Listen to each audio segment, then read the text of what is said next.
Okay, మామూలు ఇక్కడ ఇండస్ట్రీలో తెలుగు అమ్మాయిలంటే చిన్న చూపు ఉందని కొంతమంది అంటుంటారు. అది ఎంతవరకు నిజం నాకు తెలియదు, కానీ చిన్న చూపు అంటారు. అదే బాలీవుడ్లో కూడా అదే పరిస్థితి ఉందా, లేకపోతే సౌత్ వాళ్ళని ఇంకా చిన్న చూపు చూస్తారు? అక్కడ ఎలా ఉంది అంటే ఇప్పుడు నేను బాలీవుడ్ గురించి అంటే ఇక్కడ నార్త్ వాళ్ళకి ఎక్కువ ప్రిఫరెన్స్ ఇస్తారు, ఇక్కడైతే ఎక్కువగా. అక్కడ అదే ఉందా, సౌత్ వాళ్ళని ఇంకా చులకనగా చూస్తారా? ఇట్లా నేను ఎప్పుడు చిన్న చూపు అని నేను, ఎందుకంటే నాకు కొంచెం సెల్ఫ్ రెస్పెక్ట్ చాలానే ఎక్కువ. నాకు చిన్న చూపు అని చూస్తున్నారన్న I never carried myself like that. But ఆనెస్ట్గా మనం ఓపెన్గా మాట్లాడుకుంటే ఎస్, అంటే ఇక్కడ బాంబేకి వెళ్ళి నేను చాలా విషయాలు తెలుసుకున్నాను. ఎందుకు, what is that I'm lacking, నాలో ఏంటి మిస్ అవుతోంది, మన వాళ్ళు నన్నెందుకు తీసుకోవట్లేదు, అక్కడెక్కడి నుంచో ఎందుకు తీసుకుంటున్నారు అని, ఇవన్నీ చాలా, it is just an image. అంటే మనకి ఈ అమ్మాయి ఇక్కడే అవైలబుల్గా ఉంది, she is just a phone call away. నేను అనుకుంటున్నాను, I might be wrong, but ఆ యాటిట్యూడ్ ఉందేమో అని నేను అనుకున్నా. బికాజ్ ఒక డెడికేటెడ్ ఆర్టిస్ట్ అని నేను అనుకుంటాను, నన్ను నేను I can say with pride. Because నేను ఎప్పుడూ ఒక డైరెక్టర్ కానివ్వండి, ప్రొడ్యూసర్ కానివ్వండి, డేట్స్ దగ్గర కానివ్వండి, కాల్ షీట్స్ దగ్గర కానివ్వండి, యాక్టింగ్ పరంగా I never bothered them. So ఒక సినిమా చేసిన ప్రతి ఫిల్మ్, ప్రతి డైరెక్టర్ చాలా ఇంప్రెస్ అయ్యారు, ప్రతి they were very impressed with my acting. So ఇలాంటి విషయాలు నాకు కొన్నిటికి ఆన్సర్స్ లేవేమో, దేర్ ఆర్ నో ఆన్సర్స్ అంటారు కదా. అండ్ నేను I'm on a receiving end. నేను ఇప్పుడు ఒకళ్ళని సెలెక్ట్ చేయట్లేదు కదా, నేను ఒక ప్రొడ్యూసర్, డైరెక్టర్, హీరో పొజిషన్లో లేను.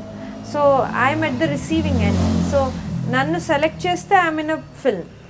సో నాకు తెలీదు వాట్ ఆర్ ద ప్రెరోగేటివ్స్ ఆనెస్ట్లీ. బాంబేకి నేను చెప్పేంత అంత ఎక్స్పీరియన్స్ ఇంకా నాకు రాలేదు అక్కడ. బట్ ఒక విషయం ఏంటి అంటే, దే జనరలీ సౌత్ నుంచి వచ్చింది అమ్మాయి అనగానే they do imagine, they do conclude south అమ్మాయి అనే టైప్ కాస్ట్ చేస్తారు.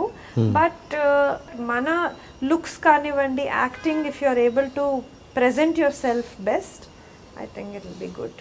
ఓకే, మీకు అక్కడ ఎట్లా ఉంది అంటే ఇక్కడ చాలా రోజులు చేశారు, అక్కడ చేస్తున్నారు, వేరియేషన్ ఎలా కనబడుతుంది ఏంటి? I'm working hard, I'm really working hard in Bombay. It is not easy బాంబేలో. ఒకటే అడ్వాంటేజ్ ఏంటి అంటే, నేను ఇన్ని సినిమాలు చేశానని ఒక అడ్వాంటేజ్ నాకుంది. That is my advantage. So Archana అనగానే కంప్లీట్లీ కెమెరాకి న్యూ అమ్మాయి కాదు అని దే నో దాట్. సో నా గురించి ఆన్లైన్ నేను చేసిన ఫిల్మ్స్ కానివ్వండి, అది వాళ్ళు చూస్తారు. సో ఒకటే ఏంటి అంటే, నేను ఎక్కువ ట్రెడిషనల్ లుక్లో ఉన్న ఫిల్మ్స్ చేశాను సౌత్లో. సో వాళ్ళు కొంచెము అది అనుకుంటారు. But when they see me, వాళ్ళు ఒకటే అన్నారు, నీది చాలా వర్సటైల్ ఫేస్ అర్చన, నువ్వు ఎంత ట్రెడిషనల్గా ఉంటావో అంత ట్రాన్స్ఫార్మింగ్లీ డిఫరెంట్గా ఉంటావు అని చెప్పడం జరిగిందనమాట. So it is not easy in Bombay definitely. అంటే ఒక పాపులారిటీ ఉంది, ఒక లైకింగ్ ఉంది ఫిల్మ్స్ చేస్తూ. అక్కడ you go give auditions. So నేను అక్కడ ఆడిషన్స్ ఇచ్చాను. ఆడిషన్స్ ఇస్తున్నాను నేను. సో అంటే స్టార్టింగ్లో చాలా కష్టమైందనమాట. స్టార్టింగ్ ఫ్యూ మంత్స్ నాకు అసలు ఓకే, బికాజ్ అసలు అక్కడ Bombay it's very normal. Bombay a big star ఒక ఫిల్మ్కి సపరేట్ ఒక డిఫరెంట్ రోల్ చేస్తున్నాము అంటే వాళ్ళు వర్క్షాప్స్ చేస్తారు. ఇట్స్ వెరీ డిఫరెంట్ అక్కడ. బట్ నాకు వెళ్ళి ఆడిషన్స్ ఇవ్వడం, వెయిట్ చేయడం, అవన్నీ it was a little tough. Because here films happen natural. ఇక్కడ నేను ఆనెస్ట్గా అంత కష్టపడలేదు, నా వర్క్ నాకు వచ్చింది.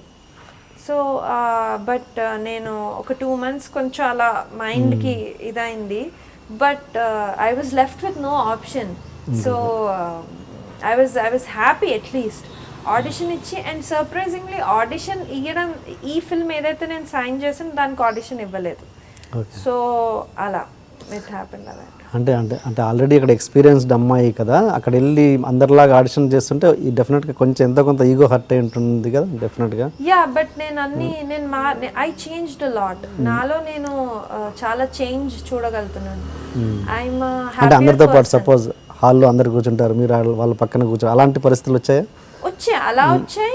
ఎందుకంటే అందరూ మంచిగా అరే అర్చన వర్క్ చేసింది, తనకి సపరేట్ గా ట్రీట్ చేయాలి అని అందరికి అంత టైం వాళ్ళు కదా మీతో వచ్చిన వాళ్ళు తోటి ఆడిషన్స్కి వచ్చిన వాళ్ళు మీరెవరో తెలిసి ఉండకపోవచ్చు వాళ్ళకి పక్కన, వాళ్ళు మీతో మాట్లాడే విధానం కావచ్చు, లేదంటే వాళ్ళు మీతో మిస్బిహేవ్ చేయడం కావచ్చు, మీరు వాళ్ళలాగా అంటే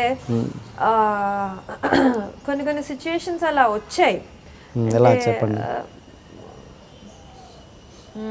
అంటే ఒక మేనేజర్ నాతోటి కొంచెం యూనో నేను ఒక ఆడిషన్ నాకు ఇంట్రెస్ట్ లేదు, నేను ఆడిషన్ స్క్రిప్ట్ చూశాను, నేను ఫోన్ చేసి చెప్పాను తనకి ఈ ఆడిషన్ నేను చేయదలుచుకోలేదు అనేసి.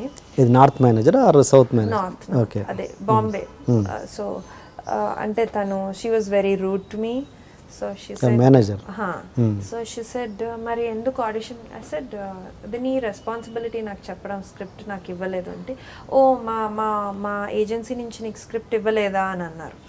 అంటే నాకు ఇవ్వలేదు అని అంటే, సో తర్వాత she called and she said sorry but initially she was very rude. Lady yeah Archana నువ్వు అంతా you shouldn't show attitude, you should go give auditions. వాళ్ళు ఏదో నేను ఇప్పుడు పిలిచి నిన్ను సెలెక్ట్ చేసేస్తున్నట్టు ఫీల్ అవ్వద్దు ఇలా. బట్ ఐ వాజ్ లైక్, నేను మాట్లాడే లోపల అమ్మాయి ఎన్ని మాట్లాడేసిందంటే నేను అన్నాను, I said are you done అని అన్నాను. Then she was like I mean you can't work like this Archana అని. ఐ సెడ్ లిసన్, నువ్వే అన్నావు స్క్రిప్ట్ పంపిస్తాను, నువ్వు నాకు పంపించలేదు, అందుకే నేను కేవలం నువ్వు వెళ్ళు అర్చన ఆడిషన్కి అంటే వచ్చాను, ఈ స్క్రిప్ట్ చూశాను, ఈ క్యారెక్టర్ నేను చెయ్యను అన్నాను. So then she hung up, she called me, she said sorry whatever, sorry okay. But ఇలాంటి experiences make you tough in life you know. అంటే నేను అంత డ్రామటైజ్ చేసి చెప్పట్లేదు, బికాజ్ ఐ డోంట్ వాంట్, అంటే నేను ఎవరికి అంత ఇంపార్టెన్స్ ఇవ్వదలుచుకోలేదు ఇలాంటి incidents especially. So these things happened, so I just became more stronger in my life and yeah it was tough. అంటే ఇప్పటికీ ఐఎమ్ స్టిల్, ఇంకా వేరే ఫిల్మ్ ఏదైతే ఓకే అవ్వబోతుందో ఆ ఫిల్మ్కి నేను ఆడిషన్ ఇవ్వలేదు. నేను వెళ్ళాను, డైరెక్టరు, రైటరు అందరూ టీమ్ కెమెరామెన్ ఉన్నారు. They looked at me, they said, వాళ్ళు నాకు ఆయన చాలా పెద్ద డైరెక్టరు, నేను ఇప్పుడే I can't reveal the name, but ఆయన నాకు నా వర్క్ గురించి చెప్పారనమాట. నేను చూసాను నచ్చిన, నాకు చాలా నచ్చింది నీ పర్ఫార్మెన్స్ అలా. Okay okay. So yeah Bombay is teaching మీ అది కొన్నిసార్లు it is harsh but yeah